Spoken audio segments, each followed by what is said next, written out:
Welcome back viewers. CCNA की training जारी है और अभी का टॉपिक क्या है जी? हमने इंटरनेट पोर्ट को समझना है जो कि छोटे मिनी राउटर्स के अंदर अवेलेबल होती है। गैस फॉर एग्जांपल वही लास्ट टाइम वाली एक डायग्राम बना लेते हैं ताकि हमें अंदाज़ा हो सके कि जो मिनी होम नेटवर्क होता है, खासकर जैसे हमने 3 या 4 बिल्डिंग्स की बात की, अगर उनमें कोई वाईफाई की डिवाइसेस लगी हैं जिसको हम कैबलिंग भी कर रहे हैं और वाईफाई भी संभाल रहे हैं, तो हम कैसे संभालें। तो गैस यहाँ तक बनाने के बाद अब की दफ़ा हमने क्या करें, तीनों राउटर्स को कनेक्ट करना है कॉपर स्ट्रेट थ्रो से। गैस कॉपर स्ट्रेट थ्रो से क्यों कनेक्ट करें, अब देखिएगा। हमने यहाँ क्लिक करा, इसे कहा कि जनाब आपका एक कस्टमर है, एक क्लाइंट है, इस राउटर को बताया आपने उसको आईपी देनी है। वो बोलता है ठीक है, मेरे इथरनेट पोर्ट से लगा दीजिए। हमने पोर्ट से लगाया और इस वाले राउटर दूसरे को बताया कि जनाब आप उस पहले राउटर के कस्टमर हैं, आपने उस राउटर से आईपी लेनी है।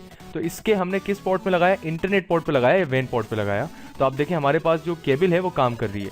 गैस बेसिकली होता यह है कि जो कॉपर स्ट्रेट थ्रो है वो ख़ास कर बनी किस काम के लिए कि आप पहले बड़ी मेन डिवाइस को उनके क्लाइंट डिवाइस तक कनेक्ट करिए। तो ये क्या करेगा कि यहाँ से डेटा रिसीव करेगा और यहाँ तक वो भेज देगा। सेम ऐसे क्या किया हमने, ये ली केबल, मैंने कहा आप ये जो राउटर आईपीज़ बांटेगा तो वो आईपी आप इस तीसरे वाले राउटर को दीजिएगा। अब प्रॉब्लम ये कि तीनों न्यू राउटर्स हैं, तीनों का गेटवे सेम है, तीनों की आईपी सेम है। तो अब ऐसे मामलात में हमें इनकी आईपीज़ चेंज करनी होती है। तो पहले हम लिख लेते हैं कि हम आईपीज़ कौन सी चेंज करने वाले हैं और क्यों करेंगे। ये .0.1 ही रहने देते हैं। इसे हम क्या करेंगे, 0 की जगह 1.1 आ जाएगा, 192.168.2.1।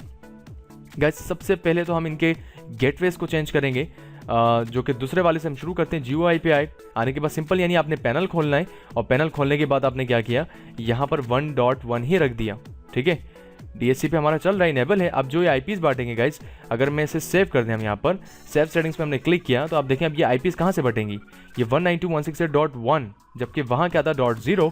तो ये अब जो आईपीज़ बटेंगी तो इससे ये वाली आईपीज़ चेंज हो जाएंगी, जबकि उस वाले राउटर की IPs change.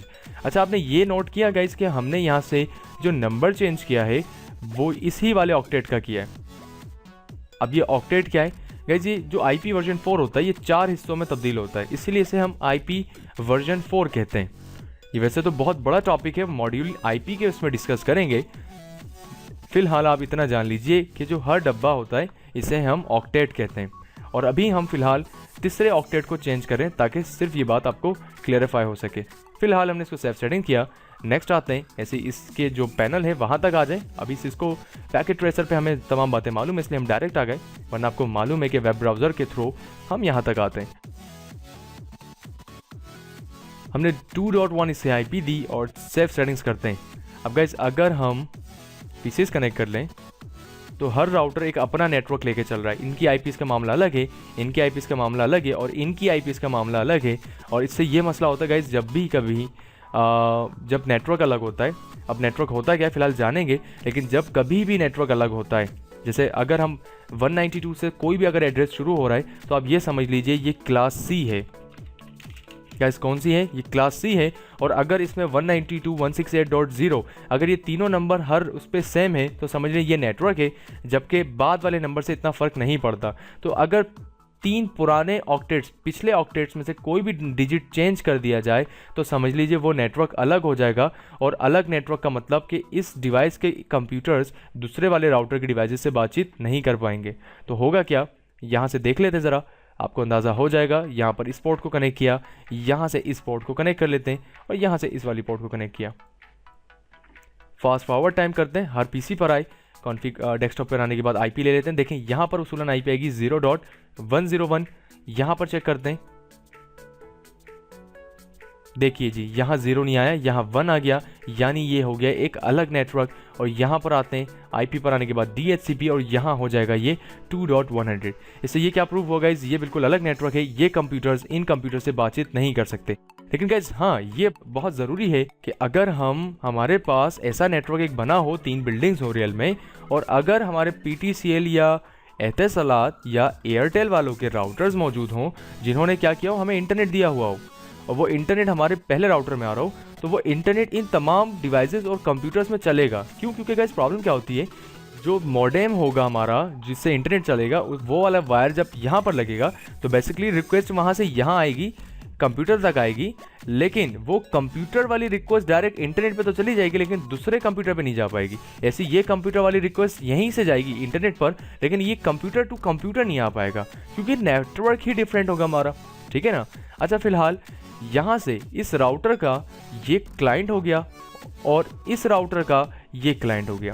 Same as it is इस राउटर का ये क्लाइंट हो गया और इस राउटर का ये क्लाइंट हो गया। कैसे पता चली ये बात गाइस? हमने यहाँ से देख सकते हैं कि हम जो आईपी बांट रहे हैं वो 0.1 वाला नेटवर्क है, यानी 100 से आईपी बट रही है। तो अगर इस पीसी पर आए, यहाँ आईपी क्या हो गई 101, 100 आईपी कहाँ गई? 100 आईपी इस राउटर को मिल गई। अब वो कैसे पता करेंगे? हमने यहाँ क्लिक किया, हम स्टेटस पे आते हैं तो आप देखिएगा कि यहाँ पर इंटरनेट की एक आईपी एड्रेस आ रही है जो कि इस राउटर ने पीछे से उठाई है, जिसकी आईपी क्या है 192.168.0.100। समझ आ गई? यानी पहले राउटर का कस्टमर एक क्लाइंट एक किस्म का ये राउटर भी बना हुआ है जो कि क्या करेगा, वहाँ से आईपी अलग ले रहा है और अपनी आईपी अलग बांट रहा है, क्योंकि नेटवर्क अलग करें। और अगर नेटवर्क अलग नहीं करते तो आईपी सेम होती और सेम हल नहीं होता। तो इसीलिए या तो आप आईपी बंद कीजिए या तो आईपी चेंज कीजिए, दो में से एक काम करना है। सेम नेटवर्क नहीं रख सकते। ऐसी इस राउटर के लिए तीसरा वाला जो राउटर है वो कस्टमर है, उसके लिए क्लाइंट है। अगर इस राउटर पर हम आए, GUI पर आने के बाद स्टेटस पे आके चेक करें तो देखिए यहाँ पर 1 का नेटवर्क आ रहा है, जो कि 1 का नेटवर्क हमने यहाँ रखा था। तो 1.100 यानी इस वाले के लिए ये वाला जो राउटर है वो क्या हो गया, एज ए क्लाइंट हो गया। इसे क्लोज करते हैं। आई होप गाइज आपको यहाँ तक बातें क्लियर हुई हूँ। ये गाइज ये वो बातें हैं जो हम लोग शायद किसी कोचिंग इन्वायरमेंट में जाकर स्टडी करने के बावजूद शायद ये एक्सपीरियंस वाली बातें ना समझ पाएँ। गाइज ये छोटी सी बात जो इस वीडियो में हमने डिस्कस करने की कोशिश की है ना, इसका CCNA से कोई इतना बड़ा ताल्लुक नहीं है, लेकिन हाँ आप ये देखिए कि इसमें कॉन्सेप्ट बहुत वो है। अगर आपके पास 2 या 3 बिल्डिंग्स होती और अगर आप CCNA सर्टिफाइड भी हैं, शायद आपको ऐसी नॉलेज ना होती तो दूसरे तो शायद बाद में बोलते, शायद हम अपनी नज़र में ही अपने आप को इस एलिजिबल नहीं समझ पाते। तो गैस इस वीडियो में हमने सिंपल राउटर्स को कॉन्फ़िगर किया इंटरनेट पोर्ट्स के हवाले से। 2 आपके पास ऑप्शन होते हैं राउटर्स को संभालने के लिए, जो कि वाईफाई एक्सेस पॉइंट यानी राउटर्स वायरलेस डिवाइसेस होती हैं। 2 तरीके हैं, या तो अगर उन्हें आपस में कनेक्ट करना है तो बाकी के राउटर्स के सिवाय एक के बाकी तमाम राउटर्स के आपने DHCP बंद करना है, या फिर आपने तमाम राउटर्स के जो गेटवेज हैं यानी उनका जो IP का DHCP के जो सर्विसेज की IP जहाँ से स्टार्ट होती है, इसे हम पूल कहते हैं, वो चेंज करना है। 2 में से एक काम करना है, तभी आपका जो नेटवर्क है वो चल पाएगा। नेक्स्ट वीडियो में जानते हैं कि पिंग कमांड क्या होती है, और आपस में कंप्यूटर्स को अगर चेक करना हो कि कनेक्टिविटी सही है, तार सही है, राउटर सही है, उनमें काम सही हो रहा है, तो पिंग कमांड क्या काम करती है। तो मिलते हैं गाइस नेक्स्ट वीडियो में। फिया मान अल्लाह।